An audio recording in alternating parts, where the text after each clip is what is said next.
Welcome back to Narrations. Tonight's story is playful, chaotic, stylish, and much smarter than its surface suggests. How to Lose a Guy in 10 Days pretends to be about dating tricks and silly games, but underneath, it's about ambition, ego, vulnerability, and what happens when two people underestimate how real things can become. This is the story of Andie Anderson and Benjamin Barry. Andie Anderson doesn't want to write about dating. She never did. She wants to write about politics, culture, women's voices, stories that matter. She believes words should do more than entertain. They should challenge, inform, leave a mark. At Composure magazine, Andie is known as capable, sharp, dependable. And stuck. Her talent keeps her boxed into the same space: light, glossy columns about relationships, trends, and how-to advice she doesn't respect. Every time she pitches something serious, something real, she's met with the same response. Not yet. You're great at what you do. Maybe later. Later never comes. The frustration settles quietly but deeply. Andie isn't ungrateful. She just knows she's more than the role she's been assigned. She watches others move forward while she perfects pieces she barely believes in.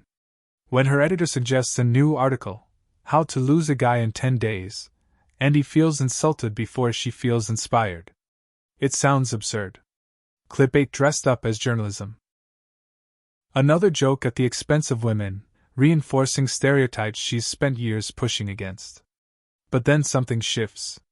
If they want a stereotype, she'll give them one. Perfectly. Precisely. Uncomfortably. She sees the article not as surrender, but as leverage.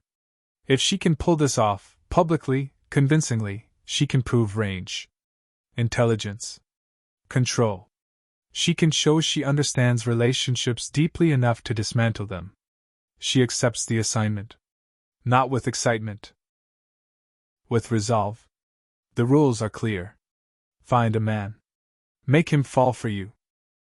Then, using every cliché women are accused of, drive him away in 10 days. Andie approaches it like an experiment. She researches. Makes notes. Builds a checklist. Emotional intensity. Clinginess. Insecurity. Neediness. Unrealistic expectations. She isn't trying to hurt someone, she tells herself that repeatedly. This is temporary. This is professional.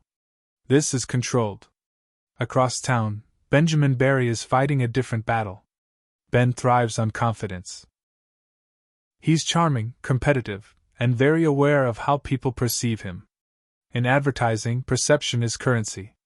Ben wants to be taken seriously, not just as a creative mind, but as someone who understands emotion, commitment, symbolism. He wants the diamond account. Diamonds mean permanence. Love. Promise. His bosses don't think he's the guy for it. They see him as clever, yes, but shallow. Too slick. Not emotional enough. Ben doesn't argue. He bets. He claims he can make any woman fall in love with him in 10 days. It's reckless. Arrogant. Very Ben. If he wins, he gets the account. If he loses, he accepts being wrong. To Ben, the bet isn't about manipulation. It's about confidence. He believes charm is connection. Attention is intimacy. If you show up, if you listen, if you play the part well enough, feelings will follow. He doesn't think that belief will be tested. Fate, or coincidence, brings Andie and Ben together at a bar. Neither of them knows who the other is. And that's where the real danger begins. Ben notices Andie immediately, not because she's flashy, but because she isn't trying. She challenges him. She doesn't fawn. She pushes back when he flirts. To Ben, she feels like a worthy opponent. Andie sees Ben as ideal material. Confident. Attractive. Clearly interested. No visible complications. He looks like someone who believes in romance, or at least the performance of it. They talk. And the conversation works. Not in a rehearsed way, in a way that feels natural, surprising, easy. They laugh. They challenge each other. They match energy without effort. Both of them note it. Both of them dismiss it. Because they're counting days now. Ben decides Andie is the woman he'll use to win his bet. Andie decides Ben is the man she'll use to prove her point. Their first date is perfect. Too perfect. Andie is charming without exaggeration. Ben is attentive without overdoing it. To anyone watching, this looks like the beginning of something genuine, chemistry unfolding effortlessly. And that's what unsettles Andie. She wasn't expecting ease. She was expecting control. She begins the experiment carefully. Small changes first. Emotional overinvestment. Talking about destiny too early. Bringing up expectations. Testing his reactions gently. Everything is intentional, measured, documented, planned. Ben notices, but doesn't retreat. He adjusts. He reassures her. Engages more. Leans into the attention. He believes this is what women want. Emotional presence, validation, consistency. And because he's trying to win, he gives it freely. Andie escalates. She inserts herself into his life. Rearranges his space. Makes everything about us. She exaggerates needs, emotions, dependence. Each step is designed to suffocate, to push him away. And yet, Ben stays. Not just stays, adapts. And that's when things begin to blur. Between the scripted moments, something real sneaks in. Conversations that aren't part of the plan. Laughter that isn't forced. Comfort that builds without either of them noticing. Andie finds herself enjoying Ben's company when she's supposed to be performing. Ben finds himself caring about Andie's reactions when he's supposed to be calculating them. Both tell themselves the same lie. It's temporary. It's just 10 days. But something important has already happened. They've stopped seeing each other as assignments. And neither of them is ready to admit what that means. The problem with games is that they don't announce when they stop being games. They just change. Somewhere between shared dinners, late-night conversations, and routines that start forming without either Andie or Ben noticing, the experiment begins to slip out of their control. Either of them marks the moment. Neither of them admits it out loud. But both of them feel it, a subtle shift, like stepping onto unfamiliar ground and realizing it's softer, deeper, and far more dangerous than expected. Andie is the first to sense it. At first, she tells herself she's just doing her job well. She's escalating the behaviors exactly as planned, exaggerating emotions, dramatizing situations, creating scenarios that should push any reasonable man away. She becomes clingier, more demanding, more intrusive. She brings a scrapbook of their relationship far too early. She names their love Fern. She talks about forever with disarming seriousness. All of it is deliberate. All of it is documented. And yet, when she watches Ben react, something doesn't align with her expectations. He doesn't recoil. He doesn't mock her. He doesn't leave. Instead, he tries. He compromises. He reassures. He adapts. He treats her emotions, even the exaggerated ones, with patience.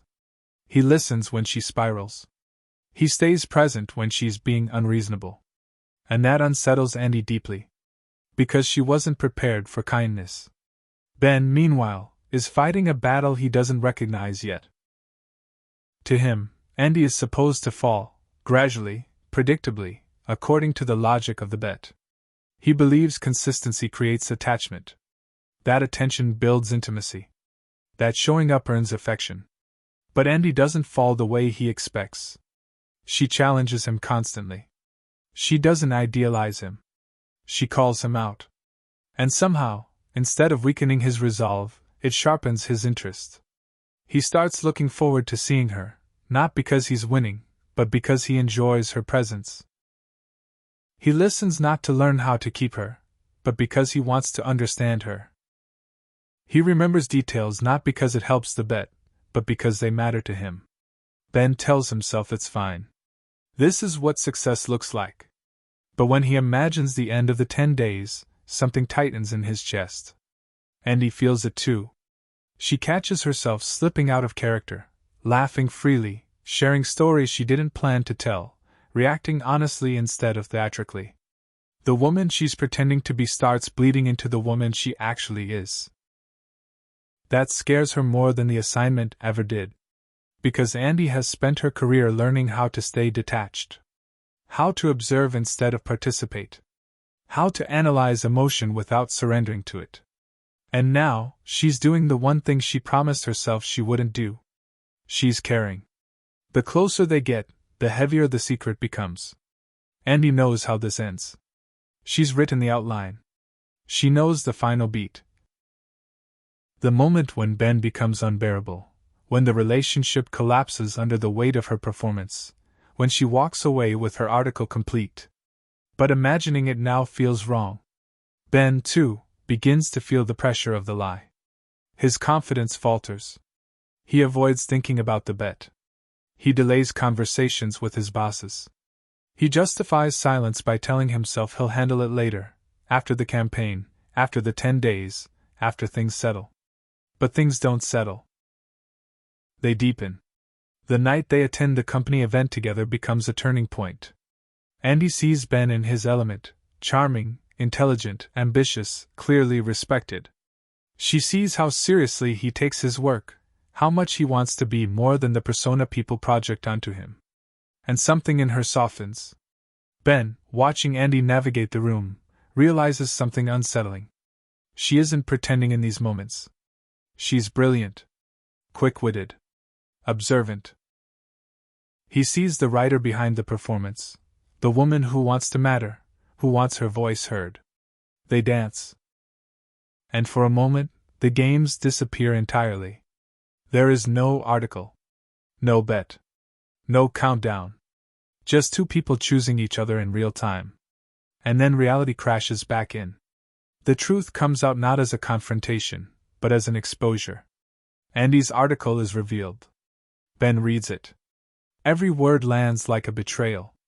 He sees himself reduced to a subject, a case study, a punchline. He realizes that every intimate moment, every emotional exchange, every vulnerability he shared was documented. Not cherished. Andie tries to explain. She tells him it started as work. That she never expected it to change. That her feelings are real now, painfully, undeniably real. Ben doesn't hear comfort in her words. He hears confirmation. Confirmation that he was right to fear being underestimated. That he was wrong to believe charm could substitute for trust. That the woman he fell for was never fully honest with him. Anger replaces affection. Not explosive, wounded. Ben confronts Andie, demanding to know what was real and what was performance. And for the first time, Andie doesn't have a clear answer. Because the truth is devastatingly simple. It all became real. And that's what makes the betrayal unbearable. Ben walks away. Andie is left with the wreckage. The article succeeds. It gets attention. Praise. Validation. The thing she wanted so badly finally arrives, and it feels hollow. She has her career momentum, but she's lost something she didn't know she needed. For the first time, Andie confronts herself honestly. She realizes she used detachment as protection. That she hid behind observation to avoid vulnerability. That she proved her intelligence at the cost of intimacy. Ben, meanwhile, confronts his own truth. He realizes the bet was never about confidence, it was about control. About proving worth through conquest instead of connection. He sees how easily he treated emotion like strategy, how quickly ego replaced honesty. Both of them are changed. But change doesn't guarantee reconciliation. The final moment comes not as a grand gesture, but as clarity. Ben shows up, not to win, not to convince, not to charm. He speaks plainly. He tells Andie how deeply she hurt him. How being used confirmed his worst fears. But he also admits that what they shared mattered. Not because it was perfect, but because it was real. Andie listens. She doesn't defend herself. She doesn't explain. She doesn't turn it into a story. She apologizes, fully, honestly, without conditions. And then she does something different. She chooses vulnerability over control.